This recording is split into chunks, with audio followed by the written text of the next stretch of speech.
try this. Now who will give a try? Open your hands. Alright, now go there, go there.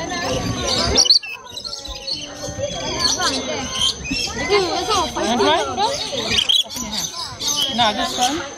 Actually for birthday party this one. Now you open your hands. When you stomach your hands, don't hide it. Open them. Okay, if not you'll bite your hands.